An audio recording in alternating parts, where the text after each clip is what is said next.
So Zohran Mamdani just became the first Muslim mayor of New York City. 50 Cent just crossed the line again, or at least that's how it's landing online. And 50 Cent, who is a New York native, is not too happy about that. In fact, he just posted this on his Instagram, saying rest in peace to New York City. The Queens-born mogul, who once wore New York City like a crown, allegedly posted RIP NYC 2025 on Instagram. And it sent shockwaves through feeds before most people had poured their first coffee. This time, it's not a music feud or a petty back and forth. It's political. The city has elected its first Muslim mayor, Zohran Mamdani, and 50's reaction, paired with some pointed captions, has ignited outrage from celebrities, pundits, and everyday New Yorkers. Some fans are calling him a hypocrite. Some of the city's loudest voices are asking if he's forgotten where he came from. One post became a firestorm, and judging by the responses, this story is nowhere near finished. If you want level-headed breakdowns as this evolves, subscribe now so you don't miss the next update. According to screenshots circulating on X and Instagram, it started with an image, a tombstone that read, RIP NYC 2025. No nuance, no policy thread, just a flat line for the 5 boroughs. Minutes later, another upload allegedly showed 50 dining with friends, capped with, escape from New York, hit the road, every road leads to Shreveport. On its face, a flex. In context, a message. Because while New York elected Mamdani on a working-class platform, rent freezes, affordable housing, free public transit, modest top-bracket increases, and tweaks to corporate property taxes, 50 has been busy branding Shreveport, Louisiana as the new center of his universe. Lease studio space, an entertainment campus, talk of a $50 million district. The timing wasn't subtle. The subtext was louder. New York is dying. I'm building elsewhere. If that sounds dramatic, it was meant to. But it wasn't the images alone that blew the lid off. It was the replies. First from the city's timeline, then from the city itself. Comedians and commentators lit him up for what they framed as fear-mongering with a side of class panic. One of the most pointed clapbacks came from DL Hughley, who called out a pattern he sees in celebrity politics. Artists who came up through struggle cheering for the people, right up until a policy actually shifts resources to those people. Then suddenly, we get doom posts, exodus talk, and warnings about killing the city. Hughley's critique wasn't just about policy, it was about proximity. In his telling, 50 is sitting far from the everyday grind now, viewing New York through balance sheets and brand arcs, not bus routes and rent hikes. Whether you agree or not, the read hit a nerve, and it traveled. If you're new here, hit subscribe. We separate filings from fan fiction and keep receipts from rumor. This one's moving fast. Then came the response that really mattered. Mayor Zohran Mamdani himself. Instead of treating 50's posts like a personal attack, he went calm and a little playful, reportedly quoting many men with a wink before walking viewers through the numbers. Raising marginal rates on the top 1%, adjusting corporate loopholes, stabilizing rents, and funding transit isn't punishing success, he argued. It's rebalancing a city that's become unaffordable for the very people who keep it running. He wasn't wagging a finger. He was framing a choice. Do we want a New York where delivery workers, nurses, teachers, and line cooks can live near the jobs we depend on? Or a New York optimized for quarterly returns and pied-à-terre? Two things happened immediately. First, the fear narrative dulled. The city wasn't collapsing. It was recalibrating. Second, Mamdani's tone, light, confident, specific, made 50's posts feel more like performative alarms than proof of a coming apocalypse. And then the internet did what it does. Memes, stitches, duets, threads. The RIP tombstone got photoshopped. The Shreveport caption got dissected. Fans who grew up on Get Rich or Die Trying called out the whiplash. The guy who turned New York hardship into art now declaring New York dead because the top bracket might pay a little more? Some comments were harsh. The man who documented selling crack now clutching pearls over rent freezes. Others sardonic. Next stop, Tel Aviv for a photo op, anything but a subway ride. The through line, a feeling that the post said more about 50's portfolio than New York's prospects. To be fair, not everyone piled on. A minority cheered him for telling hard truths, warning that higher taxes always trigger capital flight. But even in that camp, the example list got thin fast, because the reality of New York is stickier than any hot take. Networks, culture, and deal flow don't evaporate because of a marginal rate tweak. If you find this helpful, tap subscribe. We'll keep tracking on-record statements, not just viral sentiment. 50 didn't back down. He doubled, allegedly warning that if Momani defunded the police, the city would descend into chaos. Here's the catch. Momani hasn't proposed eliminating the NYPD. His team is talking reallocation and prevention, housing, mental health responders, youth jobs. The debate is old. Do we spend most of the safety budget on response after harm, or do we fund the things that reduce harm in the first place? Reasonable people disagree on the mix, but calling any rebalancing defunding is a classic panic button, effective in headlines, less accurate in hearings. And the wealth will flee chorus, it pops up every time a city nudges rates. The pattern, historically, is more posture than passport. High earners may domicile elsewhere on paper. They still keep offices, townhouses, memberships, and projects in New York because the New York premium, the network effect, is the product. A tax haven gives you sun. It doesn't give you the room you need to be in on Thursday at 8 p.m.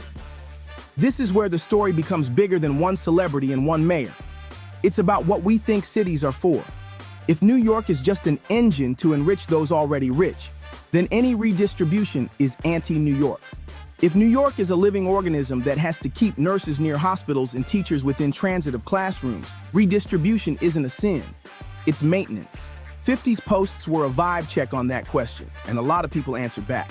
Hughley's critique tapped another vein: selective silence. Where was all this righteous alarm when SNAP cuts hit families? Where was the RIP energy when shelters overflowed in record winters? When school budgets got shaved to balance gaps? When the subway's safety net, service, and staffing ran thin? It's not that a rapper is obliged to post about policy minutia. Nobody elects artists as ombudsman. It's that RIP NYC isn't a neutral headline. It's a nuke. And when you drop it the week a mayor talks rent freezes and bus lanes, people notice who you're centering. Let's also talk Shreveport. It's absolutely fair for 50 to build a studio hub in a city hungry for jobs. Regional creative ecosystems matter. Atlanta didn't beat Hollywood by accident. It mixed tax credits with relentless community building. Shreveport could write its own version of that playbook, and if 50 is part of that, good. But I'm investing in Shreveport doesn't require New York is dead. The two ideas aren't tethered. The subtext, a subtle, "I'll be fine either way," came through loud and clear.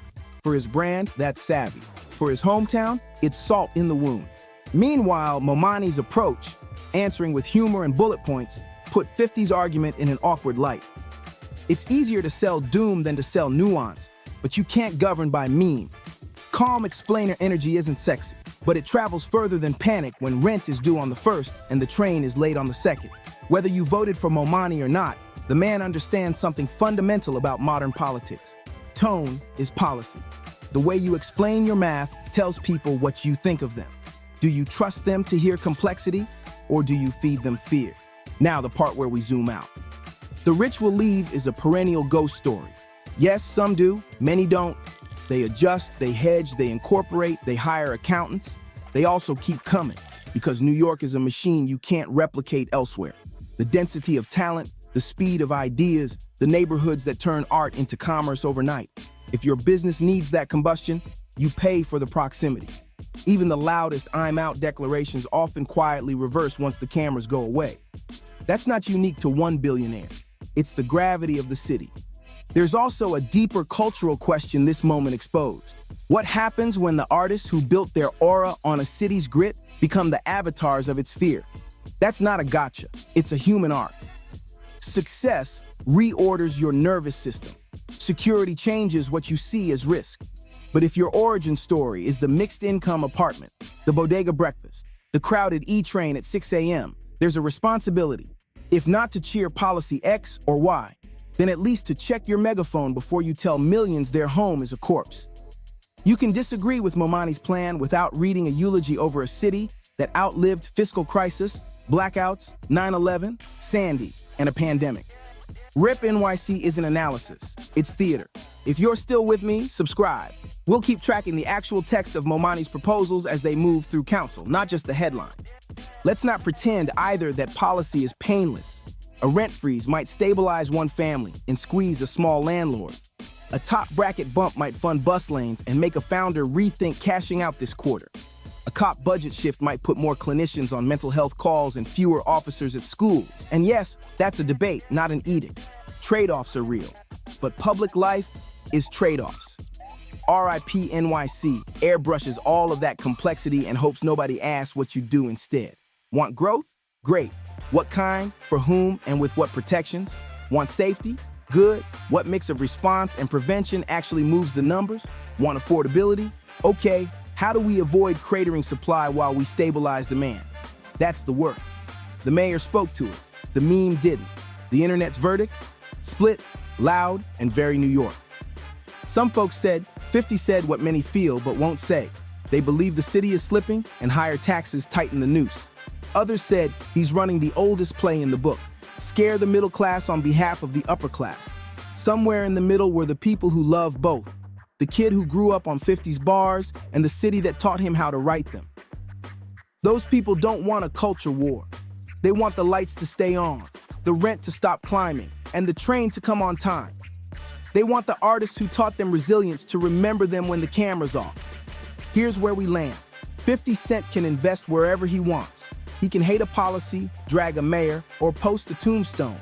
That's free speech. And let's be real, he's always been a master of attention. But attention cuts both ways. When you call time of death on a city that made you, people will check the motive. If the motive is my tax bill, just say that. We can argue the numbers. If the motive is, this feels different and I'm nervous, say that too. We can talk about what keeps neighborhoods safe and households afloat. But if the motive is branding, don't be shocked when the brand gets read as betrayal. For Mayor Mamdani, this was an early stress test. He kept it light, quoted a hook, and talked to people like adults. That won't win every fight, but it set a tone. Fewer tantrums, more tables. For New Yorkers, it was a reminder to look past the meme and read the budget line. For the rest of us, it was a case study in how celebrity megaphones can distort a policy conversation on purpose. Final word, and then I want to hear yours. None of this proves 50 is anti-New York, and none of it proves Mamdani's plan is bulletproof. Allegations are not facts. Posts are not policy. What is clear is that framing matters. If you love this city, and 50 does, in his own way, then honor it with more than a tombstone. Argue hard, stay loud, but don't write an obituary while people are still fighting to live here. Where do you land? Did 50 say the quiet part out loud? Or just say the loud part without the homework? Is Mayor Mamdani rebalancing the city or risking it? Drop your take below. And if you want fact-checked updates as legislation moves, subscribe and turn on alerts. We'll keep the receipts separate from the rumors, and we'll be here when the next chapter drops.